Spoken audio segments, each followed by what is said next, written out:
आजकल मैं बहुत दुविधा में रहता हूँ। मैं समझ नहीं पाता कि आज के टाइम में इंसान बेरोजगार बहुत ज्यादा है या फिर लोगों ने कंस्पिरेसी फैलाने को ही काम मानने लग गए हैं। इन बातों के लिए कहीं से फंडिंग मिलती है क्या? नहीं, मतलब अगर इतना मेहनत लगता है तो जाहिर सी बात है कि कुछ पैसे मिल जाए। खैर, आइए चर्चा करते हैं कुछ ऐसे बुद्धिजीवों के तथ्यों पर जो ये फैलाने पे लगे हुए हैं कि शिव पार्वती ही आदम और ईव हैं। एक टाइम पर तो मैं भी सोच में पड़ गया था कि भैया क्या ऐसा सच में है? शिव और पार्वती को आदम और हवा यानी कि ईव सिद्ध करने वाले मानते हैं कि ईडन गार्डन श्रीलंका में था।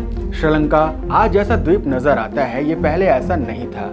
ये इंडोनेशिया, जावा, सुमात्रा और भारत से जुड़ा हुआ था। वे कहते हैं कि शिव और पार्वती भी कैलाश पर्वत से श्रीलंका रहने चले गए थे जब कुबेर ने उन्हें सोने की लंका बनवाकर दी थी। हजरत आदम जब आसमान की जन्नत से निकाले गए तो सबसे पहले हिंदुस्तान की जमीन पर ही उतारे गए। जहां उन्होंने सबसे पहला कदम रखा उसे आदम चोटी कहते हैं। बाप रे, इतनी मस्त कहानी जोड़ते हैं ना, मतलब टर्न्स एंड ट्विस्ट के साथ। ऐसा लगने लगता है कि अब्बास मस्तान इन्हीं से ट्रेनिंग लेकर के पिक्चर बनाते हो।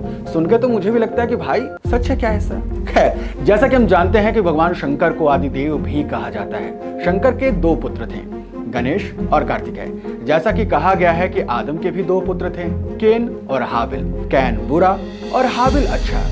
कुछ विद्वानों का मानना है कि स्वयंभू, मनु और शत्रुपा ही आदम और ईव थे।